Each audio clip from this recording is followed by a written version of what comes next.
we're going to take your O2 saturation, so gangs of your transmit how much of your percentage of your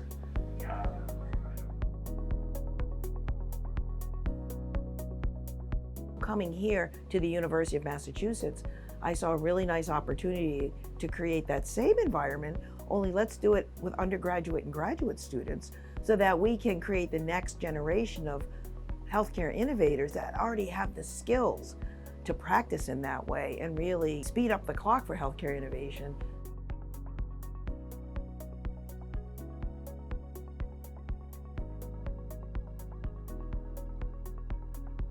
Creating collaborations within the College of Nursing, College of Engineering, Computer Science, Social and Public Health, all of the facets that can be brought to bear on really improving patient care is the focus of this and everything that goes into it.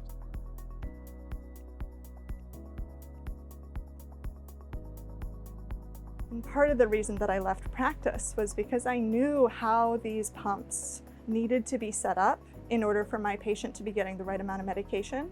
And so now I study the flow rate accuracy of intravenous smart pumps. My postdoctoral mentor is Dr. Juan Jimenez, and his work is primarily studying flow of fluids through the human body and through vessels, but it applies directly to flow of fluids through tubes outside the body also. And so together we actually make a really great team.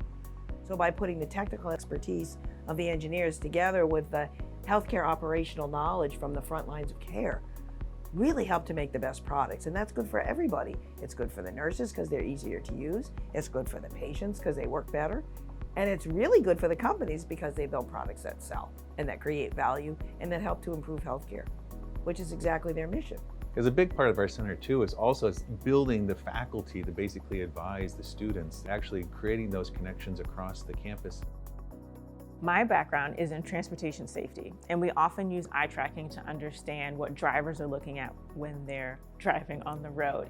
This translates to nursing in the sense that we're using the eye tracking technology to see what's grabbing the nurse's attention when they're using those IV pumps. Doing this internship with so many great mentors, undergraduate students and graduate students, it's allowed me to see what I can do with my future. Being an engineer and also being pre-med gives me the incredible ability to, if I become a doctor, understand the actual way that a machine works that I would be using with patients, and the humane part of healthcare and also the mechanical and analytical side of it. Bay State Medical Center is a 4-time magnet designated hospital. We're going towards our 5th.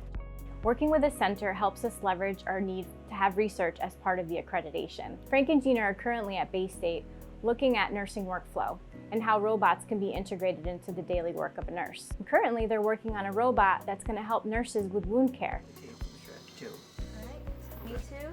Thank you, Stretch. And Karen and I have talked a lot about making one of our units sort of an innovation hub, so we can change the way that one unit is doing the work and then hopefully do that across the organization. Frank and I really do our best to run the center well. We absolutely could not do it without broad and deep support that we get from the university at large. One of the things that's been really fun about the center is when we talk about our idea, people's eyes light up. And I think over the next decade, what we really want to do is sort of grow on this nursing engineering concept to be a nucleus for really trying to drive forward healthcare. We really would like to continue to bring in other industry partners, as well as other foundations or people that are interested in contributing in whatever way makes sense to help make our center sustainable.